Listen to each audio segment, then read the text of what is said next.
Dear everyone, मैं सुनीता सिंह स्वागत करती हूँ आप सभी का एयर केमिस्ट्री क्लासेस में। और अभी अपने क्लास में करेंगे क्लास 12 केमिस्ट्री इलेक्ट्रोकेमिस्ट्री चैप्टर से एनसीईआरटी एक्सरसाइजेज क्वेश्चन 6 to 12। ये वीडियो नंबर 2 है। वीडियो नंबर 1 में मैंने आपको क्वेश्चन 1 to 5 बता रखा है पूरे कॉन्सेप्ट के साथ, पूरे कैलकुलेशन के साथ।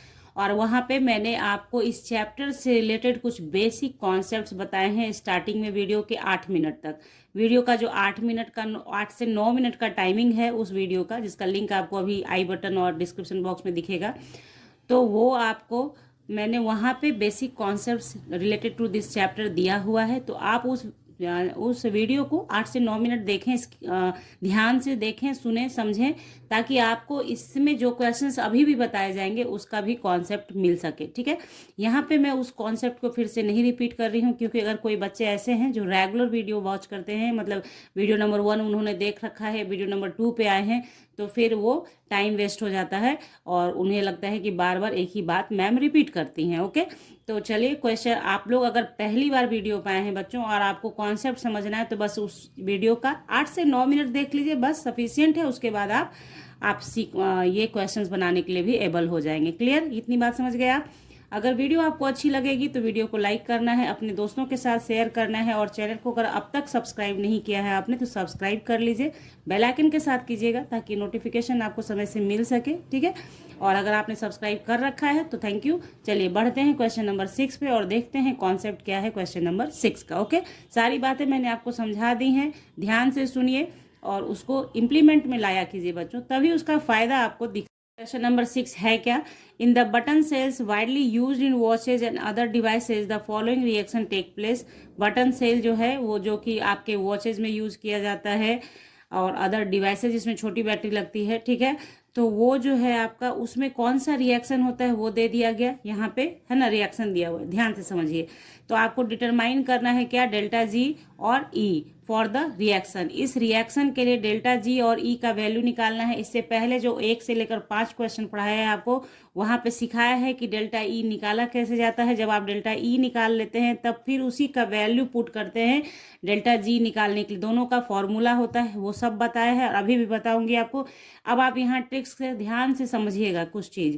जैसे ये रिएक्शन ओवरऑल रिएक्शन होता है डियर, तो ये रिएक्शन दे रखा है आपका, तो इसको ध्यान से देख के समझ लीजिए कि ये जिंक से कन्वर्टेड हुआ है जिंक 2+ में, यानी यहाँ पे लॉस ऑफ इलेक्ट्रॉन हुआ है। Loss of electron means oxidation.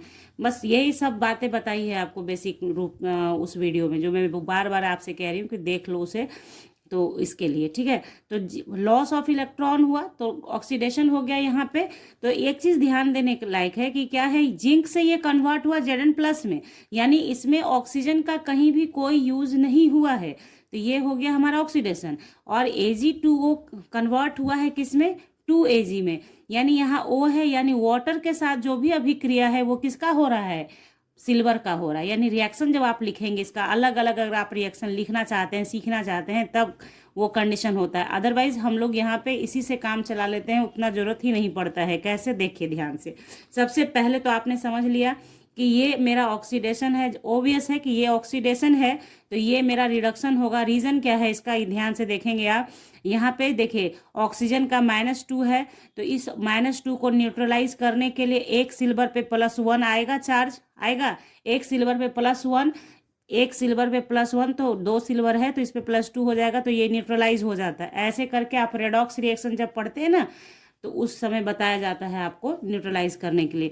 तो यहाँ पे Ag2O कन्वर्ट हुआ किस में, Ag में कन्वर्ट हुआ, यानी कि Ag यहाँ पे नेचुरल फॉर्म में आ गया, मतलब आपका Ag जो सिंबल है वो आपका नेचुरल फॉर्म में है, दैट्स वाई यहाँ पे इसका 0 हो जाता है ऑक्सीडेशन स्टेट। ठीक है, तो ये आपका ऑक्सीडेशन स्टेट 0 हुआ, यानी +1 से 0 हुआ, यानी गेन ऑफ इलेक्ट्रॉन हुआ, क्योंकि +1 है, इसने इलेक्ट्रॉन लिया होगा तभी ये न्यूट्रलाइज होगा। यानी ये जो प्रोसेस हो गया, ये मेरा हो गया क्या, ये मेरा हो गया रिडक्शन, क्योंकि गेन ऑफ इलेक्ट्रॉन हुआ। और ये मेरा क्या हो गया, ये मेरा ऑक्सीडेशन। तो ये आपको ना एग्जामिनेशन के अंदर या फिर कहीं भी कोई भी आपसे क्वेश्चन पूछता है, अराइज करता है, तो अलग अलग नहीं लिखेंगे, ऐसे भी समझ सकते हैं। अगर आपको लिखना है तो वो भी मैं आपको बता देती हूँ आगे कैसे लिखोगे आप। तो रिडक्शन और ऑक्सीडेशन आपने पहचान लिया, इसका यूज क्या है अब देखिए आप। तो सबसे पहली बात, in the cell zinc is oxidised while silver is reduced. ठीक है, ये मैंने आपको बता रखा है, बता दिया, समझा दिया, उन्हीं बातों को यहाँ पे लिखा है। ठीक है, नाउ ई सेल क्या होता है, ई कैथोड माइनस ई एनोड। ठीक है, तो ई कैथोड और एनोड की बात हो गई, तो आपको अब यहाँ पे समझना है कि कैथोड पे क्या होता है और एनोड पे होता क्या है। ठीक है, तो यहाँ देखिए जो बेसिक बातें मैंने आपको बताई थी, देखिए लिखा है सम बेसिक पॉइंट्स, ये बताया है वहाँ पे डिटेल में समझा के। तो देखिए ई कैथोड माइनस ई एनोड हो गया, तो ई राइट या लेफ्ट भी लिखते हैं हम लोग, और राइट में क्या होता है, रिडक्शन होता है, लेफ्ट में क्या होता है, ऑक्सीडेशन होता है, एनोड पे क्या होता है, ऑक्सीडेशन, और कैथोड पे क्या होता है, रिडक्शन होता है। ये बात आपको एकदम 100% माइंड में होना ही चाहिए, देन आप बनाते हैं। ठीक है, तो बस उन्हीं चीज़ों को लिया है यहाँ पे। कैथोड पे क्या हो रहा है, आपका रिडक्शन हो रहा है, तो रिड्यूस कौन हो रहा है, सिल्वर, और एनोड पे ऑक्सीडेशन हो रहा है तो जिंक का। तो ये दोनों वैल्यू आपके पास जो डेटा होता है जो आपके एनसीईआरटी बुक में दिया है उससे लेके लिखा गया है यहाँ पे। एग्जामिनेशन में अगर देगा तो आपको डेटा दिया हुआ रहेगा। ठीक है, तो ये कैथोड और एनोड का वैल्यू लिखा, मतलब ये वैल्यू देखिए ये दिया हुआ है बुक के अंदर। ठीक है, वहाँ से इस वैल्यू को लिखा है, और ये सॉल्व करके आपका 1.56 वोल्ट आ गया। तो ये आपका पहला डन हो गया, ये आपको फर्स्ट नंबर पे यही निकालना था, देखिए। ठीक है ना, अब देखिए डेल्टा जी निकालने के लिए फॉर्मूला होता है -NF ई सेल, जो आपने यहाँ निकाला है, ई सेल निकाल लिया। एफ फराडे कांस्टेंट है, और एन जो है वो नंबर ऑफ इलेक्ट्रॉन को रिप्रेजेंट करता है कि कितने नंबर ऑफ इलेक्ट्रॉन का लॉस और गेन हुआ है, लॉस और गेन। तो देखिए इस क्वेश्चन को ध्यान से, यहाँ पे क्या हुआ है, जिंक कन्वर्ट हुआ है Zn2+ में, यानी इसने 2 इलेक्ट्रॉन लॉस किया है, और Ag2+1 चार्ज है, ये कन्वर्ट हुआ Ag0 बना। ठीक है, तो इसने कितने इलेक्ट्रॉन का गेन किया ये देखना है आपको। ठीक है, तो यहाँ देखिए मैंने आपके लिए 10 से रिएक्शन लिख दिया है, सेल रिएक्शन। एनोड पे ये हो रहा है लॉस ऑफ इलेक्ट्रॉन, और कैथोड पे आपका ये हो रहा है। तो एक चीज आप समझ लीजिए, जब जिंक ने 2 इलेक्ट्रॉन लेके लॉस और गेन किया है तो Ag भी क्या होगा, 2 इलेक्ट्रॉन पर ही काम करेगा, क्योंकि बैलेंस रहता है रिएक्शन, ओवरऑल रिएक्शन क्या रहता है, बैलेंस रहता है। तो जिंक ने 2 इलेक्ट्रॉन लॉस किया है, तो सिल्वर जो होगा वो 2 इलेक्ट्रॉन का गेन करेगा। तो 2 ही इलेक्ट्रॉन यहाँ पे होगा। ये आपको ये सब टिप्स एंड ट्रिक्स भी हैं कि आप इजीली एग्जामिनेशन के अंदर आप कैसे तेजी से समझ सकते हैं, वो है। और ऐसे रिएक्शन लिखा हुआ है, आप इसको देख सकते हैं। तो देखिए सारा वैल्यू पता चल गया आपको, सारे वैल्यू को पुट कर दीजिए, सॉल्व कर दीजिए, और आंसर आपका आ जाएगा। तो ये हो गया क्वेश्चन नंबर 6। कोई मेहनत नहीं है, बस सिर्फ क्या था इसमें मेहनत, नंबर 1 बात क्या है, पहले तो आपने क्वेश्चन पढ़ के समझ लिया, पहले तो वही करना है। फिर रिएक्शन दिया है तो रिएक्शन को समझिए कि कहाँ ऑक्सीडेशन हो रहा है, कहाँ रिडक्शन हो रहा है, फाइंड आउट कर लिया आपने। तो जैसे ऑक्सीडेशन और रिडक्शन आपने पता लगाया ना, तो आपने पता चल गया कि लॉस ऑफ इलेक्ट्रॉन और गेन ऑफ इलेक्ट्रॉन कितना हुआ, पहला काम डन। अब ये है, ये जब ऑक्सीडेशन और रिडक्शन निकाल लिया तो इसका फॉर्मूला पता है, उसके अकॉर्डिंग वैल्यू पुट करना है, बनाना है, हो गया। फिर ये डेल्टा जी का भी वैल्यू जो फॉर्मूला है उसको कर लेना है। तो फॉर्मूला आपको पता है कि ये होता है, तो उसके अकॉर्डिंग बनाते हैं। ठीक है, तो कोई मेहनत नहीं है, न्यूमेरिकल इतना ऐसा कुछ नहीं होता है कि उससे आप डर जाइए, बशर्ते कि ये ज़रूरत है कि आप बातों को समझें, पहले समझिए। वीडियो आप देखते हैं, किसी की भी वीडियो आप देख रहे हैं, मान लीजिए आप मेरे चैनल पे हैं, किसी और भी चैनल पे जाते हैं, तो तरीका यही है डियर कि आपने क्वेश्चन पढ़ा, समझा, बातें आपके समझ में आ गई, तो फिर आप खुद से इस क्वेश्चन को सॉल्व करें। मेरी बात आपने सुनी है ना, क्या क्या मैंने कहा कि भैया ये पता कर लो, ऐसे ऐसे ऐसे ऐसे होता है, तो बस इसको रोको और अपनी कॉपी पे खुद से बनाओ, तब फिर प्रैक्टिस हो जाएगा, दिमाग में एडजस्ट होगा कि फॉर्मूला क्या होता है, कैसे समझना है और कैसे बनाना है। इतना तो हो गया। अब चलते हैं 7 नंबर पे। ठीक है, 7 नंबर क्वेश्चन जो है ना थियोरिटिकल है, बट ये क्वेश्चन आ सकता है थ्योरी, अगर इलेक्ट्रोकेमिस्ट्री से थ्योरी अराइज करेगा तो वो कहाँ से करेगा ये समझिए। यही एक क्वेश्चन है जो आपके थ्योरेटिकल पोर्शन में आ सकता है इलेक्ट्रोकेमिस्ट्री का। क्या है, देखिए डिफाइन कंडक्ट, देखिए अब ये नहीं कि मैम ने कहा है सिर्फ यही पूछेगा, मतलब देखिए ये क्वेश्चन जो हुआ एक पार्ट है इलेक्ट्रोकेमिस्ट्री का कि वहां तक में ये पूछने का चांस होता है। इसके बाद एक पार्ट होता है जिसमें आपको डिफरेंट डिफरेंट सेल पढ़ने होते हैं, सेकेंडरी प्राइमरी सेल ये सब, तो वो भी आपको पढ़ना है। हो सकता है शॉर्ट नोट्स में उसको दे दे, किसी भी तरीके से दे सकता है, तो वो पार्ट आप पढ़ेंगे तो वो थ्योरेटिकल सेक्शन में चला जाता है। यहाँ पे जो क्वेश्चन है ये बहुत इजीली आप समझ जाएंगे, ध्यान से समझिए, पहले क्वेश्चन समझिए। आधा प्रॉब्लम सॉल्व हो जाता है जब आप क्वेश्चन समझ जाते हैं कि क्वेश्चन कह क्या रहा है। डिफाइन कंडक्टिविटी, पहले आपने क्या करना है, कंडक्टिविटी को डिफाइन करना है, एंड मोलर कंडक्टिविटी, दोनों को डिफाइन करना है भैया, कंडक्टिविटी को भी और मोलर कंडक्टिविटी को भी। For the solution of an electrolyte, okay, discuss their variation with concentration. पहले आपने डिफाइन करना है कंडक्टिविटी और मोलर कंडक्टिविटी किसी सॉल्यूशन ऑफ एन इलेक्ट्रोलाइट के लिए, और फिर आपने डिस्कस करना है, यानी कि आपको बताना है कि उनका वेरिएशन कैसे होगा विथ कॉन्सेंट्रेशन।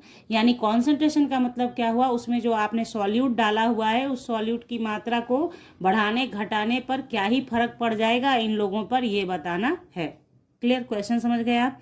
अब आइए क्वेश्चन को सॉल्व करते हैं, तो ध्यान से समझिए। सबसे पहले स्पेसिफिक कंडक्टेंस को ही कंडक्टिविटी भी कहते हैं, पहला तो यहीं पे सॉल्व हो गया। स्पेसिफिक कंडक्टेंस, यहाँ पे अगर डिफाइन कंडक्टिविटी ना लिखकर लिख देता डिफाइन स्पेसिफिक कंडक्टिविटी या स्पेसिफिक कंडक्टेंस, तो भी आपने वही लिखना था। ठीक है, बात आ गई समझ में। तो स्पेसिफिक कंडक्टेंस और कंडक्टिविटी सेम है। Okay, clear. Now the reciprocal of a specific resistance is known as specific conductance और conductivity। अब आप यहाँ पे थोड़ा सा फिजिक्स की ओर चलें। आपने फिजिक्स में जब इलेक्ट्रिसिटी पढ़ा होगा, इलेक्ट्रिक करंट पढ़ा होगा, ओम्स लॉ पढ़ा होगा, वहाँ पे बताया जाता है कि कंडक्टेंस क्या होता है, रेसिप्रोकल ऑफ रेसिस्टेंस, या रेसिस्टेंस क्या होता है, रेसिप्रोकल ऑफ कंडक्टेंस, दोनों एक दूसरे का रेसिप्रोकल होता है। तो जस्ट वही चीज़ यहाँ पे भी अप्लाई होगा, साइंस है, एक दूसरे से मैच करता है। ठीक है, तो बस आपने क्या करना है, स्पेसिफिक कंडक्टेंस बताना है ना, तो आप क्या करिए, the reciprocal of specific resistance is known as specific conductance और कंडक्टिविटी। कुछ भारी है, स्पेसिफिक रेसिस्टेंस का रेसिप्रोकल क्या हो जाएगा, स्पेसिफिक कंडक्टेंस हो जाएगा या कंडक्टिविटी हो जाएगा। पहले तो ये दिमाग में बैठा लो, बहुत सारे बच्चे इसी को भूल जाते हैं कि स्पेसिफिक कंडक्टेंस और कंडक्टिविटी सेम है। ठीक है, it is denoted by kappa. Okay, kappa बोलते हैं, के जैसा लिखा जाता है, थोड़ा टेढ़ा, कप्पा कहलाता है। Specific conductance kappa equals to 1/रो। रो क्या हो गया यहाँ पे, स्पेसिफिक रेसिस्टेंस हो गया। क्या मैंने लिखा नहीं है, स्पेसिफिक रेसिस्टेंस का रेसिप्रोकल होता है स्पेसिफिक कंडक्टेंस, तो ये क्या हो गया मेरा, स्पेसिफिक रेसिस्टेंस। ओके, रो कहते हैं इसे। In case of electrolytic solution placed in a cell, specific conductance may be defined as. अब देखिए डेफिनेशन इसका कैसे डिफाइन करना है।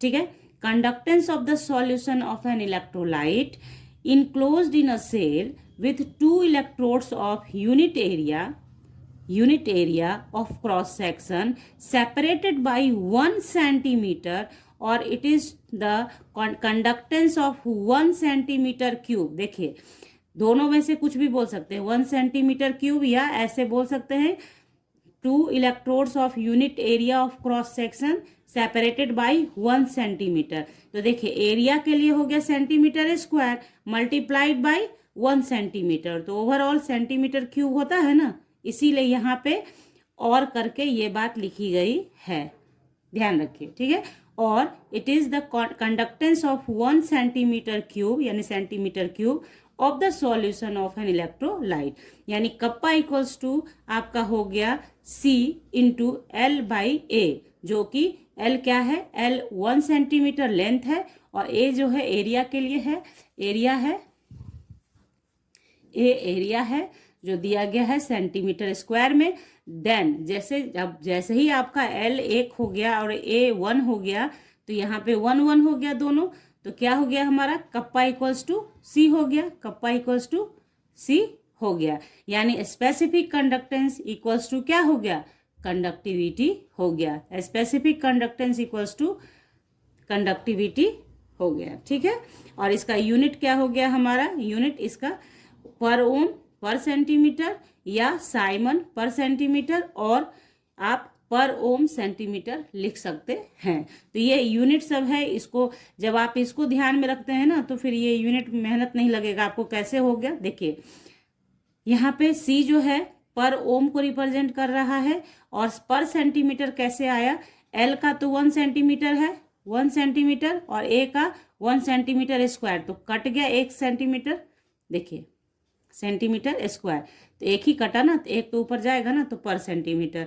और पर ओम को साइमन बोलते हैं। और यहाँ जो आप देख रहे हैं पर ओम पर सेंटीमीटर, तो ओम को रिप्रेजेंट किया जाता है ऐसे भी, इसलिए इस तरीके से लिखा गया। तो मेनली आप ये याद रखेंगे और ये याद रखेंगे, इसका कोई जरूरत नहीं है आपको, ये आपके ध्यान में रह जाएगा। ठीक है, तो ये हो गया, देखिए कंडक्टेंस हो गया। अब बारी मोलर कंडक्टिविटी की। तो आपने कंडक्टिविटी को तो समझ लिया, मोलर कंडक्टिविटी है जब सॉल्यूट के कंडक्टिविटी को मोलारिटी में रिप्रेजेंट करने लगते हैं ना, तो उसको मोलर कंडक्टिविटी बोलते हैं। जैसे देखिए क्या लिखता है, it is defined as the conductance of all the ions produced by 1 gram mole of the electrolyte. देखिए conductance of all the ions produced by 1 gram mole of the electrolyte in the solution, and it is denoted by इसको आप बोलेंगे lambda M, ये big lambda कहलाता है। ठीक है, जैसे ये जो लैम्डा लिखते हैं ये स्मॉल लैम्डा होता है और ये बिग लैम्डा कहलाता है, तो लैम्डा ही बोलते हैं इसे, लैम्डा एम। ठीक है, तो ये एम जो है ना, ये मोलारिटी को रिप्रेजेंट करने के लिए दिया गया है एम से, तो lambda M equals to kappa into 1000 by C. यहाँ पे सी जो है ना वो क्या है, मोलर कंसंट्रेशन है, और यही मोलर कंडक्टिविटी नहीं होके जब इलेक्ट्रोलाइटिक कंडक्टिविटी होता है तो सी के जगह पे इक्विवेलेंट वेट का यूज किया जाता है। ठीक है, तो ये ज़्यादा पॉपुलर है, मोलर कंडक्टिविटी ज़्यादातर पूछा जाता है, इसलिए यहाँ पे तो क्वेश्चन में जो है उसी को मैंने यहाँ मेंशन करा है। तो देखिए ये फॉर्मूला बस अभी से दिमाग में बैठा लीजिए। इससे पहले भी जो फॉर्मूला बताया ना आपको जिसमें L/A था, वो भी फॉर्मूला दिमाग में रखिए क्योंकि नेक्स्ट क्वेश्चन में उसका यूज होगा। ठीक है, तो सी यहाँ पे क्या है, molar concentration of the solution और मोलारिटी ऑफ द सॉल्यूशन। तो अब आप ध्यान दीजिए, इसका अगर यूनिट की बात करी जाए तो यूनिट कैसे हो जाएगा, तो ध्यान देंगे पर ओम, ठीक है, सेंटीमीटर स्क्वायर पर मोल। तो पर ओम के लिए फिर साइमन हो गया और सेंटीमीटर स्क्वायर पर मोल हो गया, तो इसमें कोई परेशानी आपको नहीं होगी।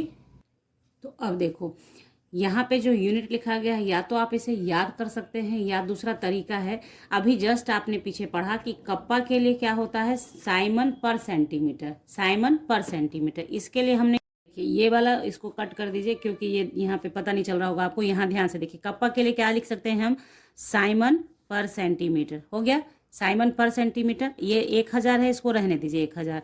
और नीचे आप कॉन्सेंट्रेशन यानी मोलारिटी है तो मोल पर लीटर होता है, तो मोल पर सेंटीमीटर क्यूब लिख सकते हैं, कोई दिक्कत नहीं, क्योंकि लीटर हम जानते हैं कि 1 litre equals two centimetre cube में जाता है। तो यहाँ फिर इसी चीज़ को देखिए, साइमन रह गया, पर सेंटीमीटर भी रह गया, और ये सेंटीमीटर क्यूब ऊपर आ गया। ठीक है, और ये मोल को भी आप ऊपर ले आइए, पर मोल में कन्वर्ट हो जाएगा।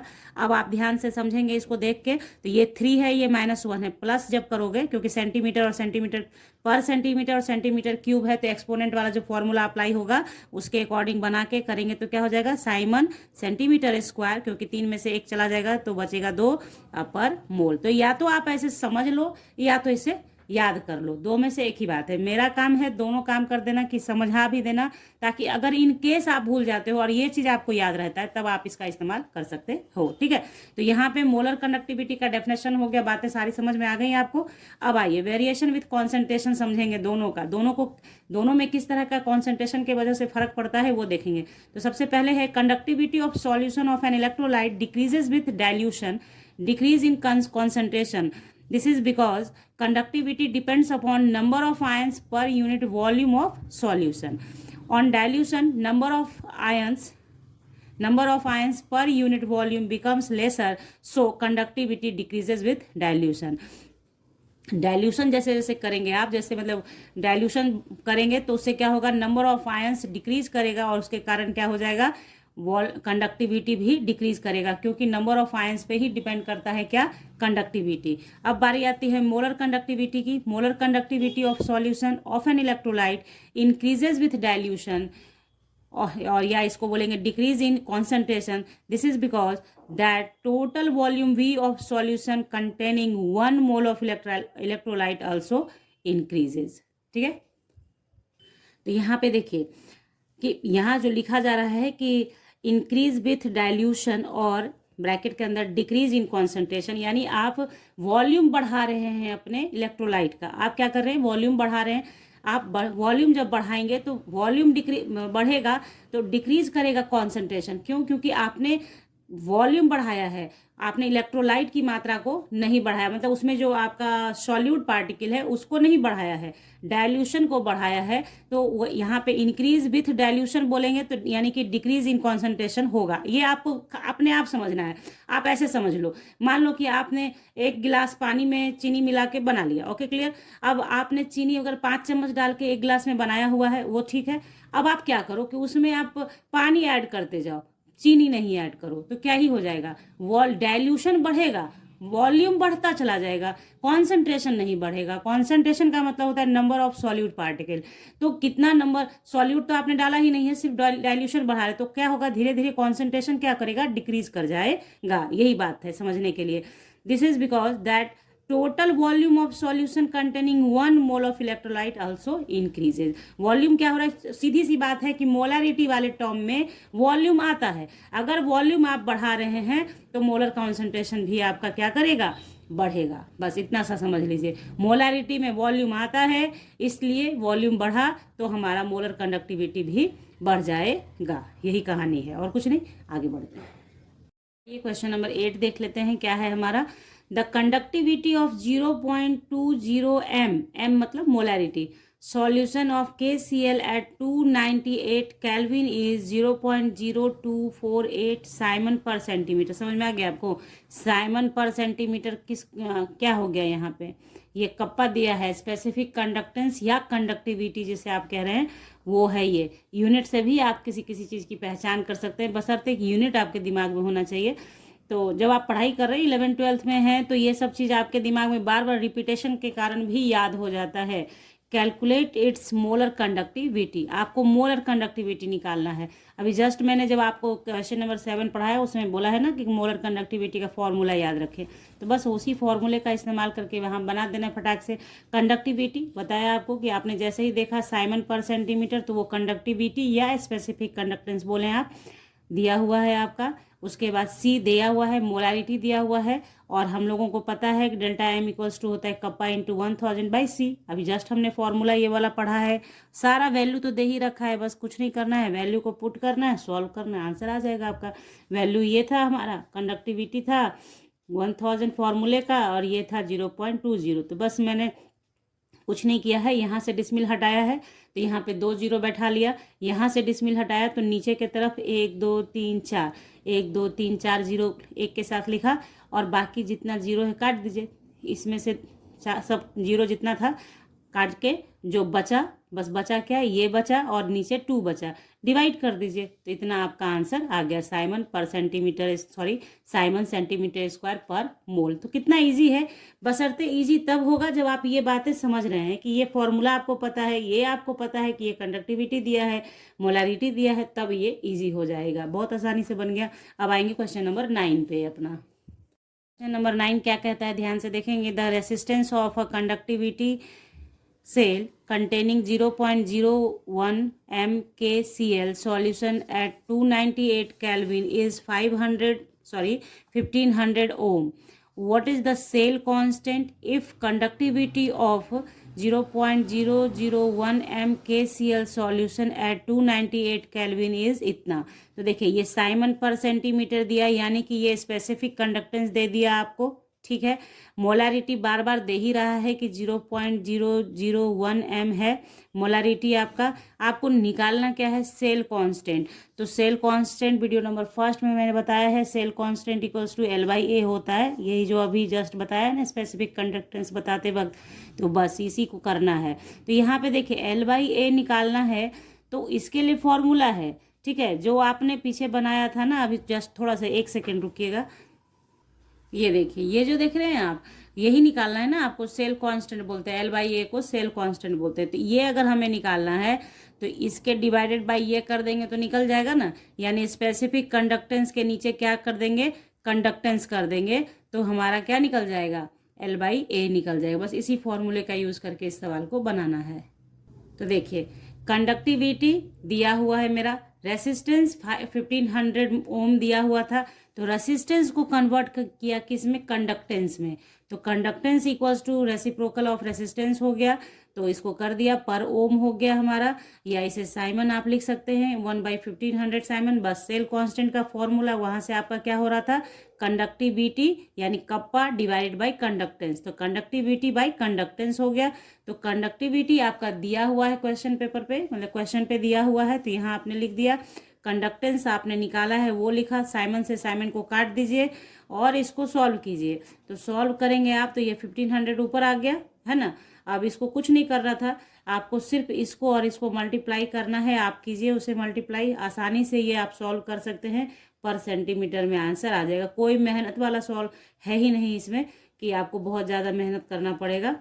अगर आपको लग रहा है कि ये प्रॉब्लम हो सकता है तो देखिए ऐसे कीजिए, आप इसका डिसमिल हटाओगे ना यहाँ से, तो यहाँ पे 1 2 3 जीरो होगा, एक हटाया तो एक लिख दिया, 1 2 3 तो 3 जीरो हो गया। तो यहाँ पे ऑलरेडी 10 टू द पावर क्या है, -3 है, तो ये 10 टू द पावर -3 और ये भी ऊपर चला जाएगा। ठीक है, देखिए 146 है और इसको 15 से आप मल्टीप्लाई कर लीजिए पहले, बाकी का काम बाद में देखेंगे। तो क्या हो गया ये हमारा, देखिए 6 5 30 हो जाएगा, 4 5 20 और 20 3 23, हाथ में 2 5 2 7, इधर से आपका 6 4 1, तो यहाँ पे आपका हो गया 0 6 3 9 7 4 11, हाथ में 1 1 1 2, 219 आ गया आपका। अब आपको देखिए ये 219 है, अब यहाँ पे कितना हो जाएगा, ये दोनों मल्टीप्लाई कर लिया हमने। अब देखिए 10 टू द पावर -3, ये भी 3 जीरो जब ऊपर आएगा तो वो माइनस ही होगा, और ये जो आप 2 जीरो देख रहे हैं ना, इसको यहाँ पे ऐड कर दीजिए ऐसे, तो 2190 इंटू 10 टू द पावर कितना, माइनस माइनस प्लस, 3 3 6 में से 2 जाएगा आपका 4 बचा। ठीक है, तो कैसा 4 बचेगा, -4 बचेगा। तो अब आप क्या करेंगे, इसके आगे डिसमिल बैठा दीजिए, ये -4 है ना, तो 1 2 3 4 के बाद यहाँ डिसमिल पुट कर दिया, 0.2190, बस वही किया है, देख लीजिए ध्यान से। तो कैलकुलेशन कहीं कहीं पे मैं आपको सोचती हूँ कि आप इसे बनाएं, खुद से सीखेंगे, क्योंकि नंबर ऑफ टाइम्स मैंने न्यूमेरिकल प्रॉब्लम में आपको सारा कैलकुलेशन सिखाया है, 1 वाले वीडियो में पूरा सिखाया, इसलिए वीडियो बहुत लंबी हो जाती है। लेकिन खैर ये भी आपको बता दिया कि ऐसे ही करते हैं, कोई मेहनत नहीं, एकदम बेसिक है ये। अगर आप चाहें, अगर आप थोड़े से एक्सपर्ट हो जाएंगे तो फटाक से भी कर सकते हैं, ये तो यहीं पे हो जाता सॉल्व। तो मुझे चूँकि हर एक बच्चे को लेकर चलना है, हर एक बच्चे को सिखाना है, इसलिए ऐसे मैं आपको सिखाती हूँ। ठीक है, तो आई होप कि आप समझ गए। तो यहाँ पे वीडियो को आप लाइक कर सकते हैं, कर दीजिए लाइक, और शेयर भी कर लीजिए अपने दोस्तों के साथ, क्योंकि अब चलेंगे क्वेश्चन नंबर 10 पे। ओके, देखिए क्वेश्चन नंबर 10 जो है ना, ये क्वेश्चन आपको क्वेश्चन पेपर पे नहीं आएगा, बस इसको कॉन्सेप्ट के लिए समझना है आपको, एग्जामिनेशन के अंदर तो नहीं देगा, तो लेकिन समझना है इसे, तो थोड़ा सा समझिएगा इसे। देखिए क्या है, the conductivity of sodium chloride at 298 kelvin has been determined at different concentrations and the result are given below. ठीक है, ये दे दिया, रिजल्ट दिया हुआ है आपकी बुक में। कहता क्या है, ध्यान दीजिए, calculate delta M for all concentrations and draw a plot between delta m and C half, find the value of ये limiting molar conductivity। ठीक है, तो ये आपको बता, इसके मतलब ये find the value, this value find करना है आपको और बनाना है। तो सबसे पहला काम आपने करना क्या होगा कि यहाँ पे डेल्टा एम निकालना होगा और C हाफ निकालना होगा। वो एक डेटा तैयार होगा, फिर आप ग्राफ पेपर पे उसे प्लॉट करोगे और बनेगा। और ये डेल्टा एम क्या होता है ये भी बताया हुआ है आपको, कि जब आपका कॉन्सेंट्रेशन 0 की तरफ मूव करेगा उस टाइम पे जो आपका डेल्टा एम का वैल्यू होगा वही इसका लिमिटिंग मोलर कंडक्टिविटी कहलाता है। ठीक है, तो बस कुछ नहीं करना है इसको। देखिए पहले तो क्वेश्चन में जैसे दिया था उसको समझ लीजिए, इसे आपको बनाना है ग्राफ पेपर पर, और आपको दिखा भी दूंगी कि आपके एनसीईआरटी बुक में कैसे बना के पहले से एग्जाम्पल समझाया हुआ है। पहले आप समझिए इसे। कॉन्सेंट्रेशन जो दिया था मैंने वो लिखा है यहाँ पे, उसको 10 के पावर के फॉर्म में भी कर लिया। अब देखिए ये क्या दे रखा है, 10⁻², कप्पा पर साइमन पर, देखिए सॉरी, 10⁻² इंटू कप्पा साइमन पर मीटर। ठीक है, तो वैल्यू लिख दिया, जो वैल्यू दिया था ना वही मैंने लिखा है यहाँ। अब आप समझेंगे कि ये कहाँ से आया, ये 10⁻² तो नहीं दिया है मैम यहाँ पे, आपने कैसे लिखा। तो चूंकि यहाँ पे 10⁻² इंटू कप्पा दिया था, तो इसलिए कप्पा इक्वल्स टू करेंगे ना, तो ये 10 क्या हो जाएगा, डिवाइड हो जाएगा। दिखाया होगा मैंने करके आपको, जैसे समझिए इसको ऐसे किया गया है, देखिए कैसे होगा ये समझेंगे अभी, है ना। देखिए जैसे 10⁻² कप्पा है ना, ऐसा इक्वल्स टू कितना, मान लीजिए 1.237, तो इसलिए कप्पा इक्वल्स टू कितना 1.237 डिवाइडेड बाई 10⁻²। जब इसको करेंगे आप तो 1.237 इंटू 10⁻², आया ना। जस्ट उसी तरीके से सबको कर लिया, एक को किया तो समझ तो आ ही गया ना कि 10⁻² सब पे चला जाएगा, तो सब पे कर दिया। तो ये मीटर में था, इसको कन्वर्टेड किया किस में, सेंटीमीटर में, तो ये पावर दो दो दो दो दो सब जगह बढ़ गया। दिख गया ना आपको कैसे किया गया, मीटर को कन्वर्ट करेंगे सेंटीमीटर में, बन गया। अब देखिए, अब हर एक के लिए, इस हर एक वैल्यू के लिए डेल्टा एम निकालना है आपको। ठीक है, डेल्टा एम निकालिए, तो 1000 इंटू कप्पा बाई सी होता है, तो 1000 हो गया। कप्पा का वैल्यू यहाँ से आपने एक का लेना है, पहले वाले का लिया है, और सी भी इसका लेना है पहले वाले का, और उसको सॉल्व करना है। तो इसी तरीके से सारे का आपने निकालना होगा, सारे का आप निकालेंगे, जैसे मैंने यहाँ पहले का निकाला ना ऐसे, वैसे आप सभी का निकालेंगे और उसके बाद प्लॉट करेंगे, और आपका तब जाके ये वैल्यू आएगा। तो एक मिनट देखिए, आप देखिए ये देख रहे हैं, आपके बुक में भी होगा, अपनी बुक खोलिए, पेज नंबर 79 देखिए। यहाँ जिस तरह से ग्राफ बना है ना, ऐसे ही करके एक ग्राफ बनेगा आपका। देखिए यहाँ पे प्लॉटिंग किया है ना, आप देखिए लिखा है molar conductivity versus C half, यानी delta M versus C half कर दिया, तो इसको निकाला। और यहाँ देखिए साफ लिखता है, when the concentration approaches zero the molar conductivity is known as limiting molar conductivity and represented by this. दिखा आपको, तो यही तो है, इसी तरीके का ग्राफ आपका बनकर तैयार होगा जब आप इसे प्लॉट करेंगे। एकदम सेम चीज़ दिया है वहाँ पे, बस सिर्फ करना क्या है, आपको वैल्यू निकालना है सी हाफ का और डेल्टा एम का। और यहाँ देखिए दिखाया है ना यहाँ पे कि जीरो, जब कॉन्सेंट्रेशन जीरो पे जा रहा है तो जो वैल्यू आएगा वो क्या कहलाएगा, डेल्टा एम, यानी लिमिटिंग मोलर कंडक्टिविटी कहलाएगा।